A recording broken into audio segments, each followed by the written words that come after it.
வாங்க இன்னைக்கு ஆட்டுக்கால் பாயா செய்ய போகிறோம். ஆட்டுக்கால் பாருங்க நல்லா தீச்சி மேலே இருக்கிற முடி இந்த இடத்துல எல்லாம் முடி இருக்கும், அது மாதிரி கப்பு இருக்கும், இதெல்லாம் வந்து தீச்சி கழட்டி கட் பண்ணி கொடுத்துட்டாங்க கடைக்காரரை. அவர்கிட்ட சொல்லிட்டு வந்துட்டேன், அவர் க்ளீனாக எடுத்து வச்சுட்டாரு. இப்போ நம்ம சும்மா லைட்டாக இந்த மேலே இருக்கிற இந்த கருப்பாக இருக்கிறதெல்லாம் அப்படி கழட்டி எடுத்துருவோம். இதெல்லாம் கொஞ்சம் க்ளீன் பண்ணிவிட்டு பாருங்க, இதெல்லாம் பிளாக்கெல்லாம் அப்படி கொஞ்சம் எடுத்துடலாம். கருப்பு சூடு பண்ணது இல்லைங்களா, அது கொஞ்சம் ஒரு மாதிரி கருப்பாக இருக்கும் வேகிறச்ச.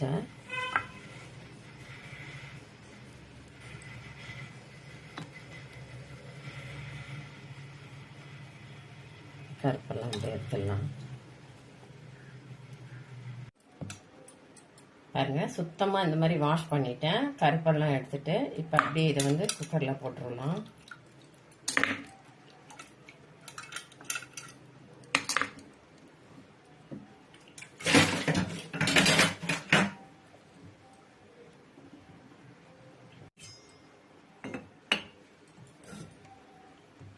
நல்லா இது வந்து ஒரு சொம்பு அளவுக்கு தண்ணி வச்சுருங்க, பெரிய சொம்பில் கரெக்டாக. இது நல்லா முழுகிற அளவுக்கு, மட்டன் முழுகிற அளவுக்கு பாருங்க, இந்த அளவுக்கு வச்சுருங்க. வச்சுட்டு உப்பு மட்டும் போட்டுக்கலாம். உப்பு தேவையான அளவுக்கு போட்டுக்கலாம். இது வந்து வேறு எதுவும் இதுக்கு போட தேவையில்லை, உப்பு மட்டும் போட்டு நல்லா வேக வைக்கணும். இது வந்து நம்ம சூப் வைக்கிறதுனா இதுக்கு நிறைய தேவையான பொருளெல்லாம் போடலாம். இது நம்ம வந்து ஆட்டுக்கால் பாயா பண்ணுறதுனால வெறும் கால் மட்டும் உப்பு போட்டு வேக வைக்க போகிறோம். நல்லா உங்கள் குக்கரில் வந்து இது குழைய வேகணும்னா எத்தனை விசில் வைக்கணுமோ அதை பார்த்து வச்சுக்கோங்க. நானும் அந்த மாதிரி தான் வைக்க போகிறேன். இது வேகிற அளவுக்கு எத்தனை விசில் வருதோ அத்தனை விசில் வைக்க போகிறேன். சின்ன மிக்சி கப்பு தான் எடுத்திருக்கேன். இதில் வந்து பூண்டு ஒன்று நல்லா பெரிய பூண்டாக உரித்து போட்டுக்கலாம். இஞ்சி ஒரு பெரிய துண்டு இதை நல்லா கட் பண்ணி போட்டுடுவோம். நல்லா இந்த அளவு சைஸ் இஞ்சி. அப்போ தான் அது கால் வந்து நம்ம ஒரு ஆட்டுக்கால்னா 4 கால் வரும், அந்த அளவுக்கு எடுத்துருக்கேன். அதுக்கு இவ்வளோ இந்த அளவு மசால் போடலாம். ஒரு சின்ன ஸ்பூன் அளவுக்கு மிளகு, அதே அளவுக்கு சீரகம், 1/2 ஸ்பூன் வந்து சோம்பு. அப்படியே இதோட நைஸாக இதை வந்து அரைச்சி எடுத்துகிட்டு வந்துடுறேன்.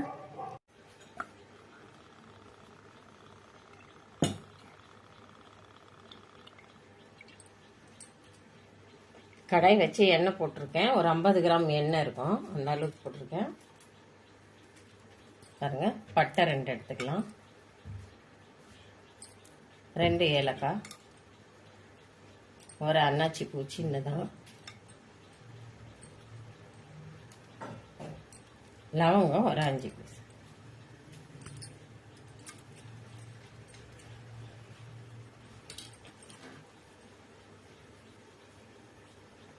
நல்ல பெரிய வெங்காயம் நீல வாக்கில் வெட்டி அப்படியே போட்டுக்கலாம்.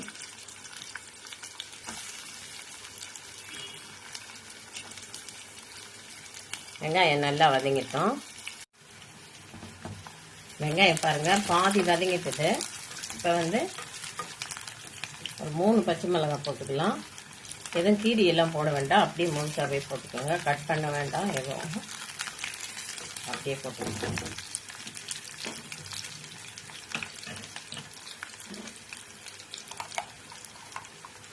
மசாலா அரைச்சி வச்சுருக்குறீங்களா, இஞ்சி பூண்டு மிளகு சீரகம் எல்லாம், அது ஒரு 2.5 ஸ்பூன் அப்படியே போட்டுப்போம். அப்படியே நல்லா வதக்கணும்.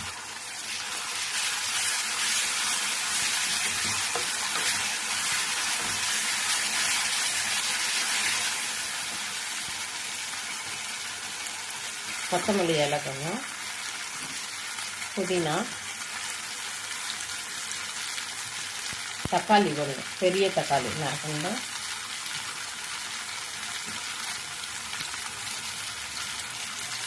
ரெட் சில்லி ஒரு ஸ்பூன் அளவுக்கு,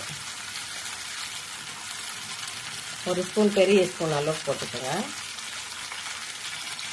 இது அப்படியே நல்லா வதக்கிக்கலாம்.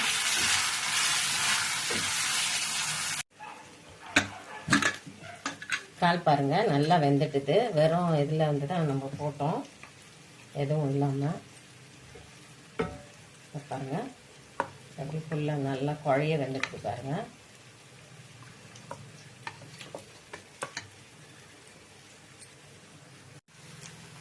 மசால் பாருங்கள் நல்லா வதங்கிட்டுது. இப்போ கொஞ்சம் லைட்டாக இந்த கால் தண்ணி இதில் போட்டு விடுவோம். போட்டு நல்லா மிக்ஸ் பண்ணிக்கலாம்.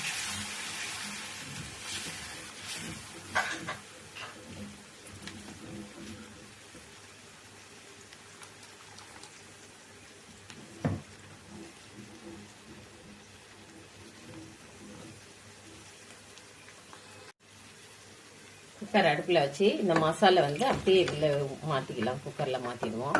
ஏன்னா இன்னும் நிறைய நம்ம மசால் போட போகிறோம் இதுக்கு. அதுக்காக தண்ணி நல்லா வந்து ஒரு சொம்பு தண்ணி அளவுக்கு மசால் போட்டு இதில் ஊற்றி நல்லா எல்லாத்தையும் வாஷ் பண்ணி இதில் போட்டுடலாம். தேங்காய் பாருங்கள், நல்லா சின்ன தேங்காயில் பாதி தேங்காய் எடுத்து கட் பண்ணி வச்சுருக்கேன். அதை வந்து அப்படியே எடுத்துக்கலாம். இவ்வளோ தேங்காய் இருந்தால் தான் வந்து நம்மளுக்கு பாயா கரெக்டாக வரும். கடலை பாருங்கள் 2 ஸ்பூன் அளவுக்கு எடுத்திருக்கேன். அப்படியே இதில் போட்டுக்கலாம். இது ஏற்கனவே நல்லா வறுபட்டு தான் இருக்குது. இதை தனியாக வறுக்கணும்னு இல்லை. அது தேங்காவோடு அரைக்கிறதுனால அப்படியே போட்டுடுறோம். தனியாக பவுட்ரு பண்ணணும்னா வறுத்து தான் பவுட்ரு பண்ணணும். தேங்காய் கூட அரைக்கிறதுனால அப்படியே போட்டுக்கலாம். வறுக்கணும்னு இல்லை. கரம் மசாலா பாருங்கள் நல்லா வறுத்து ஏலக்காய், பட்டை, லவங்கம், அன்னாச்சிப்பூ இந்த மாதிரி ஒரு 5-6 இது வந்து நான் போட்டு பவுட்ரு பண்ணி வச்சுருக்கேன். இதை வந்து இதோடு அப்படியே போட்டுக்கலாம் வாசனைக்காக. நம்ம பட்டை லவங்கம் போட்டு இருந்தாலும் இது கரம் மசாலா வாசனை கொஞ்சம் இருக்கணும். அதுக்காக இதை போடுறேன்.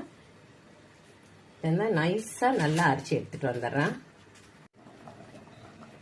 பாருங்கள் கடலை தேங்காயெல்லாம் இந்த அளவுக்கு நைஸாக அரைச்சிட்டேன். இவ்வளோதான் நைஸாக இருக்கணும். கொஞ்சம் குறலாம் இருக்கக்கூடாது, டேஸ்ட் இருக்காது. பாருங்கள் தண்ணி நல்லா ஊற்றி தக்காளி எல்லாம் வேகுது இல்லைங்களா, அப்படியே வெந்துட்டு இருக்குது. இப்போ வந்து தேங்காவும் இதில் போட்டுடலாம். தண்ணி கரெக்டாக இருக்கணுங்க. நம்ம திக்காக இப்போ கல்லெல்லாம் போடுறோம் இல்லைங்களா, தேங்காய் குழம்பு திக்காகும். அதனால தண்ணி இந்த அளவுக்கு கரெக்டாக இருக்கணும். ஒரு சொம்பு அளவுக்கு அந்த மசாலா நம்ம வதக்கணும் இல்லைங்களா, அதில் ஒரு சொம்பு அளவுக்கு போட்டுக்கோங்க. கரெக்டாக இருக்கும். அந்த மசாலெலாம் வேகிறதுக்கு வதங்கிறதுக்கு எல்லாம் இருக்கும். இதை அப்படியே மூடி நல்லா திக்காக வர வரைக்கும் வச்சு விட்டுருவோம். வாங்க, சூப்பராக ரெடி ஆகிடுது. ஆட்டுக்கால் பாயா பாய் வீட்டில் எப்படி செய்கிறாங்களோ அந்த மெத்தடில் செய்திருக்கிறோம். ரொம்ப டேஸ்டியாக வாசனையாக பாருங்கள், நல்லா சாஃப்டாக வெந்துட்டுது. அப்படி